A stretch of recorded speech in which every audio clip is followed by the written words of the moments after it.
What's up, guys? My name is Henry from GI Technologies. I want to show you our beautiful electric fence system that we did for this customer.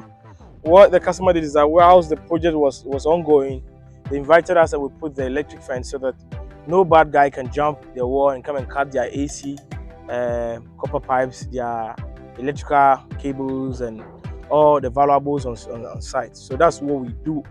We advise the client to always make sure they do their electric fence and their CCTV whilst the project is still ongoing. So I'm going to show you a beautiful installation that we did for the electric fence. Let's go.